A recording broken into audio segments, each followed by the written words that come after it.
High, আমি সমুন্নত আর এই তোমাদের কেমিস্ট্রি দিদি অনুষ্কা। তো অর্ণবের চ্যানেলে বং স্টাডি হবে, আবার নতুন ভিডিও এসে গেছি আমরা একসাথে। আজকের টপিক হচ্ছে ওয়েস্ট বেঙ্গল জয়েন্টের পরে কি করব। আর আমরা আজকে অর্গানিক ক্লাস বাঙ্ক করে এখানে তোমাদের সাথে ভিডিওতে কথা বলতে এসেছি। হ্যাঁ, তো যাদের WBJEE এক্সাম ভালো গেছে, ভালো নম্বর এক্সপেক্ট করছো, তাদেরকে অত্যন্ত কংগ্রাচুলেশন। আর যাদের নম্বর ভালোও যায়নি তাদেরকেও কংগ্রাচুলেশন এত দূর অবধি ফাইট করার জন্য। অ্যান্ড তারা এবার পরবর্তীতে কি করলে তোমাদের বেটারমেন্ট হবে সেটার জন্য আজকে আমরা এই ভিডিওটা বানাচ্ছি।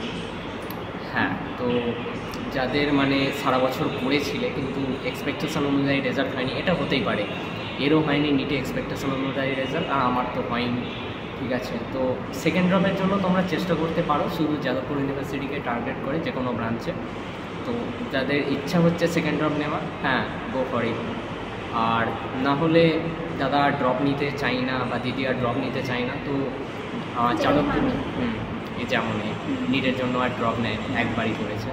তো যাদবপুর বাদে অন্যান্য কলেজ আছে, যেমন যাদবপুর বাদে KGEC, JGEC, তারপর ক্যালকাটা ইউনিভার্সিটি, এইগুলোর তোমরা ব্রাঞ্চ দেখতে পারো।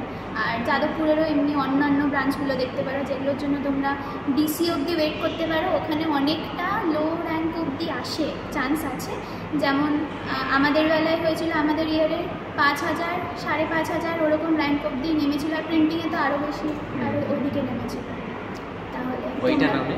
আর একটু যে এর কলেজগুলো আছে, নিচুর কলেজগুলো আছে, নিচুর না ঠিকঠাকই কলেজ, JGECর যদি বলি, JGECর মেকানিক্যাল কাট অফ অনেকটা কম যায়, কিন্তু মেকানিক্যাল ভালো ব্রাঞ্চ, যথেষ্ট ভালো ব্রাঞ্চ, ফিউচারও ঠিকঠাক।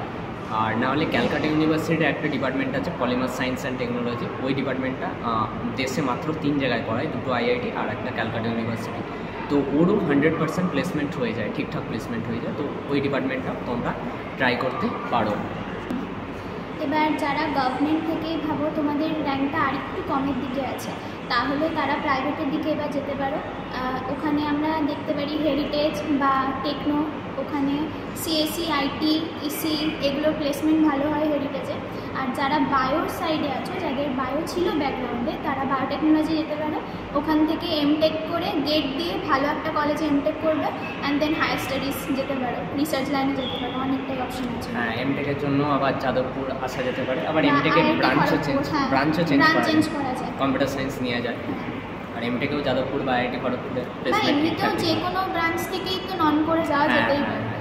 ইন্টারেস্ট যদি নন করেই থাকে, নন কোর বলতে যদি তুমি যেই সাবজেক্টটা পড়ছো ওই সাবজেক্টে সেরকম ইন্টারেস্ট নেই, কম্পিউটার সায়েন্স ITর দিকে ইন্টারেস্ট, তারা ভালো করে কোডিং প্র্যাকটিস করে ও IT সেক্টরে কাজ করতে পারে। যেমন আমাদের এই প্রিন্টিং ডিপার্টমেন্ট থেকে অনেক সিনিয়র দাদারা, ওরা আবার MTech করে CS, TS এই জাতীয় সাবজেক্ট। তো এইটা তোমরা করতে পারো। হ্যাঁ, আর নেক্সট পয়েন্টে হচ্ছে যারা ইঞ্জিনিয়ারিংও করছে না এই অবস্থায়, তারা যাদবপুর ইউনিভার্সিটিতে BSCর জন্য ট্রাই করতে পারো। ফিজিক্স, কেমিস্ট্রি, ম্যাথামেটিক্স আর জিওলজিতে। আমাদের এখানে বায়োলজি হয় না, ইকোনমিক্সে BA হয়, ওগুলোর এন্ট্রান্স দিতে হয় ভালো। এন্ট্রান্সে তোমাদের ওখানে লাগে 50% লাগে এন্ট্রান্স এক্সামের মার্কস, আর 50% লাগে তোমরা যেটা HSE দিয়েছো ওটার রেজাল্ট। তাহলে HSE যদি রেজাল্ট ভালো থাকে অনেকটাই চান্স আছে কিন্তু এখানে এন্ট্রি করার। আর BSc বা আমি যেটা একদমই বললাম যে যাদবপুর থেকে BA করো ইকোনমিক্সে, মোটেও খারাপ না, যথেষ্ট ঠিকঠাকই। BA ইকোনমিক্সের খুব সুন্দর প্লেসমেন্ট হয়। আর BSc জিওলজি থেকে আমি যতটা শুনেছি আমার একটা ফ্রেন্ডের থেকে, যে 30 থেকে 35 লাখ অ্যাভারেজ স্যালারি, আর হাইয়েস্ট উঠেছে 56 লাখ। তো বুঝতেই পারছো ইকোনমিক্সও সেরকম। ইকোনমিক্সও ঠিকঠাক যায়। আর রিসার্চে তো যেতে পারো, ফিজিক্স, কেমিস্ট্রি ঠিকঠাকই। এখানে ইলেকট্রনিক্স থেকে তাও PhD করে প্রফেসরও হওয়া যেতে পারে, একদম ভালো সেক্টর। বিশেষ কথা হলো এই অবস্থায় হার মেনে কিছু হবে না, চেষ্টা করে যেতে হবে। জীবনটা অনেকটা বড়, আমাদেরও হয়নি, আমরাও কিছু করবো। খুব কষ্ট হয়েছিল সেই অবস্থায়, কিন্তু ছেড়ে দিলে এখন লাইফটা দেখো, কোনো একটা ডিসিশনে চলে আসার পর একদম স্মুথ হয়ে যায়। যেমন একটা কথা আছে যে আর্ট অফ লেটিং গো, তো ওইটা একটু ফলো করতে হবে, পড়াশোনা এই আর কি।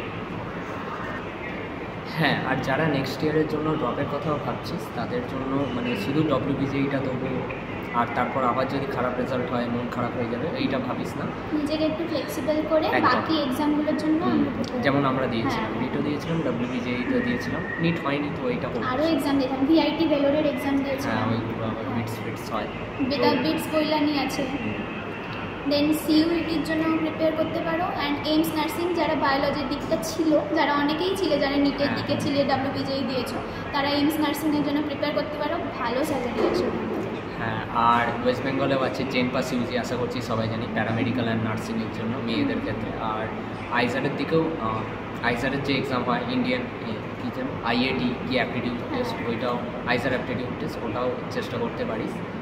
মানে যারা নেক্সট ইয়ারে প্ল্যানিং করছে, সেই বছর তো ফর্ম ফিল আপ শেষ। আর এই বছরের জন্য ডিমোটিভেট হওয়ার কিছু নেই, অনেকেই ড্রপ দেয়, ঠিক আছে। এবার যারা ড্রপ দিচ্ছ ভেবে নিয়েছো তারা ড্রপ দেবে ভালো করে, তাহলে নেক্সট ইয়ার আরও এক্সামের জন্য প্রিপেয়ার করবে। আর যারা এই বছর ভর্তি হচ্ছে, DC অবধি, কাউন্সেলিং অবধি সবাই তো আছি আমরা একসাথে, তখন ডিসকাস করাই যায়। হ্যাঁ, ডিমোটিভেট হওয়ার কোনো কারণই নেই। বিষয়টা হচ্ছে হয় এরকম, মানে সবসময় যেটা আমরা ভাবি সেই অনুযায়ী হয় না, অনেক প্ল্যানিং থাকে যে এই এক্সামটা দিয়ে এই করবো, একটা কথা বলে god has better planning for us. একদম একদম ওইটাই, যেটা হবে ভালোর জন্য হয়। এটা অনেকেই, মানে যাদবপুরেও যারা আছে তাদের এই অন্য প্ল্যানিং ছিল, ম্যাক্সিমামের 50%-এর ওপরে IIT যাবো, কিন্তু হয়নি, যেই এসেছে। আমাদের নিটে যাবো, মেডিকেল কলেজে যাবো, হয়নি, তো এখানে আসতে হয়েছে, এরকমই। তো ঠিকঠাক এইটা নিয়েই থাকতে হয়, আর যেতে দিতে হয় অনেক কিছু প্ল্যানিংকে অনেক সময়, এই আর আরও কি। কিছু বেটার আসার জন্য। একদম একদম, ছেলেরা তো ভালো করে বুঝবি আশা করছি। তো শেষে একদম যেটা পুরো 6 মিনিট ধরে বললাম, সেটাই অনুষ্কা একবার সামারাইজ করে দেবে। তাহলে আমরা পুরো ভিডিওটায় যেটা হলো, কিছু জন ড্রপ দেবে, পিওর ড্রপ, কিছু জন কলেজে ভর্তি হয়ে যাবে। আর যারা মাঝে পার্শিয়াল ড্রপ দিচ্ছে তাদের জন্য ওটা একটুখানি টাফ হয়ে যায়, মানে কলেজে অনেকটাই ডিস্ট্রাকশন আছে, ঠিক আছে। তো এসে নিজেকে আবার সেই 11-12-এর পড়ার জন্য প্রিপারেশনের মেন্টালিটি সবার থাকে না, আবার কিছু জন এক্সেপশনাল হয়। তো দুভাগে ভাগ করছি, একজন যারা ফার্স্টে ড্রপ দিচ্ছ তারা WBJEE জন্য প্রিপারেশন করো, যাদবপুরে আসার জন্য অবশ্যই। আর বাকি এক্সামগুলোর জন্য প্রিপেয়ার করবে, যাদের বায়ো ব্যাকগ্রাউন্ড বললাম তারা এইমস নার্সিং অ্যান্ড আদার এক্সামগুলোর জন্য প্রিপেয়ার করবে। হ্যাঁ, এগুলোর জন্য প্রিপেয়ার করবে, বাকিগুলোর ফর্ম ফিল আপ সব একদম রাইট টাইমে করবে। আর এবার যারা ড্রপ দিচ্ছে না তাদের জন্য তারা একটু অন্য কলেজে দেখতে পারো, যাদের র্যাঙ্ক একটু কমের দিকে আছে, যেমন জলপাইগুড়ি, কল্যাণী, ক্যালকাটা ইউনিভার্সিটি। আর যাদবপুরে ডিসির জন্য ওয়েট করতে পারো, বাকিগুলোর জন্য ডিসির জন্য ওয়েট করতে পারো। আর ডিসি কাউন্সিলিংয়ে কী হয়, যাদের র্যাঙ্ক একটু কমের দিকে থাকে, অনেকে মাঝ রাস্তায় কলেজ ছেড়ে দেয় বা অনেক কিছু সিট বেঁচে থাকে, তো তারা ওখানে চান্স পেয়ে যায়, ঠিক আছে। আর ডিসি কাউন্সিলিংয়ের টাইমে মনে হয় অর্ণব তখন তোমাদের ইনফর্ম করে দেবে যে এখন কাউন্সিলিং হচ্ছে, ঠিক আছে। আর তারপর তোমরা গভর্নমেন্ট কলেজ না হলে প্রাইভেট কলেজের দিকে যেতে পারো, ওখানে আমরা ধরে রাখছি টেকনো আর হেরিটেজ। হেরিটেজে খুব ভালো কাউন্সিলিং হয়, আর টেকনোতেও মোটামুটি কাউন্সিলিং হয়। হেরিটেজে পড়াশোনার কোয়ালিটিটাও ভালো, খুবই ভালো। আর তাহলে হেরিটেজে IT, CSE আর কি BCE ধরে নিলাম, ইলেকট্রিক্যাল অবধি যাওয়া যেতে পারে। আর তারপর ওখান থেকে যদি কারো বায়ো ব্যাকগ্রাউন্ড থাকে তাহলে বায়োটেকনোলজি, দেন এমটেক গেট দিয়ে অন্য কলেজেও পেতে পারো, IIT খড়গপুর ভালো, আমাদের যাদবপুরেও পাওয়া যাবে ভালো কলেজ।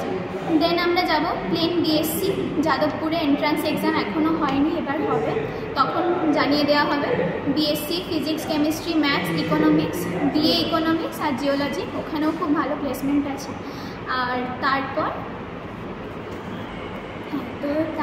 যারা অন্য কলেজে ভাবো যেটা মন মতো ব্রাঞ্চ পেলে না, কিন্তু ড্রপও দিতে ইচ্ছে নেই, তোমরা ওই ব্রাঞ্চটা নিয়ে নিলে, তো তোমরা IT সেক্টরে যেতেই পারবে, তোমরা ভালো করে কোডিং করবে অ্যান্ড দেন তোমরা ওই সেক্টরে চলে যেতে পারবে।